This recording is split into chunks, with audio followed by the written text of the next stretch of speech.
আসসালামু আলাইকুম সুপ্রিয় দর্শক বন্ধুরা, সবাই কেমন আছেন? চলে আসলাম আগামীকাল 2 মার্চ 2026 সোমবারের খুবই গুরুত্বপূর্ণ আবহাওয়ার সংবাদ নিয়ে। এবার বাংলায় আবহাওয়ায় আসতে চলছে বিরাট বড় পরিবর্তন। বঙ্গোপসাগর থেকে হু হু করে প্রবেশ করতে যাচ্ছে দক্ষিণা জলীয় বাষ্প বাতাস। পরবর্তী 48 ঘন্টার মধ্যে বাংলার বিভিন্ন জেলায় বজ্র বিদ্যুৎ সহ বৃষ্টিপাত সঙ্গে কোথাও কোথাও ঘন্টায় 50 থেকে 60 কিলোমিটার বেগে অস্থায়ী দমকা জোড়া হাওয়া সহ বজ্র বিদ্যুৎ সহ বৃষ্টিপাতের সতর্কতা জারি করল আবহাওয়া অধিদপ্তর। অন্যদিকে আগামী 9 বা 10 মার্চ থেকে শুরু করে 15 মার্চের মধ্যে রংপুর, তারপর রাজশাহী এবং বিশেষ করে ঢাকা বিভাগ সহ দেশের পূর্ব দিকের জেলাগুলোর উপর চট্টগ্রাম, সিলেট, ময়মনসিংহ বিভাগ সহ দেশের অধিকাংশ এলাকায় দফায় দফায় হালকা মাঝারি বৃষ্টিপাতের সতর্কতা জারি করলো আবহাওয়ার ইউরোপিয়ান মডেল। তো পরবর্তী 72 ঘন্টা থেকে শুরু করে এক সপ্তাহ 7 দিন পর্যন্ত কেমন থাকতে চলছে দুই বাংলার আবহাওয়া। দেশের উত্তরাঞ্চল সহ দক্ষিণাঞ্চল, ভারতের পশ্চিমবঙ্গ সহ উত্তরবঙ্গ, আসাম, ত্রিপুরা, মেঘালয় সহ সারা দেশের কোন কোন জেলাগুলোর উপর ঝড় বৃষ্টি, নিম্নচাপ এবং আবহাওয়ার চরম সতর্কবার্তা রয়েছে তা সম্পূর্ণ বিস্তারিতভাবে জানিয়ে দেবো এই ভিডিওটির মাধ্যমে। জানতে হলে ভিডিওটি শেষ পর্যন্ত দেখবেন। ভালো লাগলে লাইক করে চ্যানেলটি সাবস্ক্রাইব করে পাশের বেল বাটনে ক্লিক করে রাখবেন। আর ভিডিওটি আপনি কোন জেলা থেকে লাইভ দেখছেন, বর্তমানে আপনার গ্রামের আবহাওয়ার পরিস্থিতি কীরকম অবশ্যই কমেন্ট করে জানিয়ে দিবেন। দর্শক বন্ধুরা, ইতিমধ্যে সরাসরি আমরা দেখতে পাচ্ছি আগামীকাল সোমবার থেকে ধীরে ধীরে আবহাওয়ার পরিবর্তন আসতে দেখা যাচ্ছে। তবে বাংলার বেশিরভাগ এলাকায় আকাশ আংশিক মেঘলা নিয়ে পরিষ্কার থাকলেও বিকেল থেকে কয়েকটি এলাকায় শুরু হতে পারে বজ্র বিদ্যুৎ সহ বৃষ্টিপাত।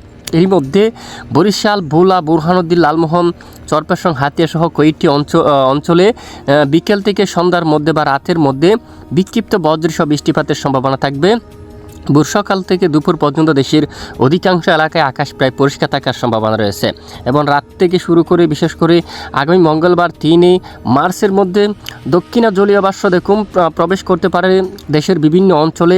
তারপর শেষ রাত থেকে সকাল পর্যন্ত 3 তারিখ আকাশ মেঘলা থাকবে। বরিশাল, পিরোজপুর, ঝালকাঠি, পটুয়াখালী, মঠবাড়িয়া, তারপর লালমোহন এই অঞ্চলে, মির্জাগঞ্জ, কাউখালী, টুঙ্গিপাড়া থেকে শুরু করে মাদারীপুর, শিবচর, রায়পুর, তারপর হাজীগঞ্জ, লাকসাম, চমোহনী এই অঞ্চলে আকাশ মেঘাচ্ছন্ন শুরু হতে পারে। সেটা ছাগলনাইয়া, এখানে ফেনী, খাগড়াছড়ি, আমরাপুর সহ আকাশ মেঘলার সঙ্গে এই এলাকাগুলোর উপর শুরু হতে পারে বিক্ষিপ্ত বৃষ্টিপাত।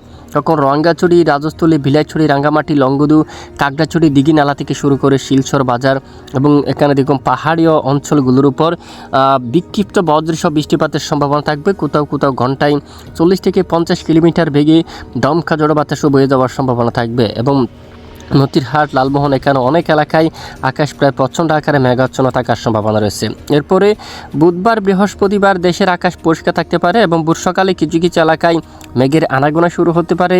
নতুন করে বৃষ্টির তেমন সতর্কবার্তা না থাকলেও আগামী 9 বা 10 তারিখ থেকে আবার আবহাওয়ায় আসতে চলছে বিরাট বড় পরিবর্তন। দেশের বিভিন্ন এলাকায় শুরু হতে পারে তখন বৃষ্টিপাত।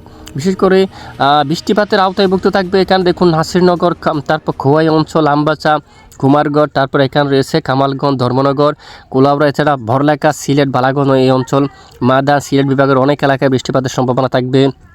রাজধানী ঢাকা বিভাগের কিছু কিছু এলাকায়, ময়মনসিংহ, রংপুর, তারপর এদিকে দেখুন আলিপুরদুয়ার, কুচবিহার, তারপর লালমনিরহাট, কুড়িগ্রাম এই এলাকাগুলোর উপর বজ্রসহ বৃষ্টিপাত হওয়ার সম্ভাবনা থাকবে। আপাতত দেশের দক্ষিণ উপকূলীয় অঞ্চলে বৃষ্টির সম্ভাবনা কিছুটা কম থাকবে এবং চট্টগ্রাম বিভাগের উত্তরাঞ্চলীয় বিক্ষিপ্ত বজ্রসহ বৃষ্টিপাতের সতর্কতা রয়েছে। এছাড়া আপাতত ইতিমধ্যে বঙ্গোপসাগর স্বাভাবিক অবস্থা রয়েছে। বঙ্গোপসাগরের নতুন কোনো নিম্নচাপ, লঘুচাপ বা কোনো উত্তাল পরিবেশ নেই। পরিবর্তন আসার সম্ভাবনা দেখা দিলে অবশ্যই আমরা জানাবো, সাথে থাকবেন। এতক্ষণ আমাদের সাথে থাকার জন্য অসংখ্য ধন্যবাদ।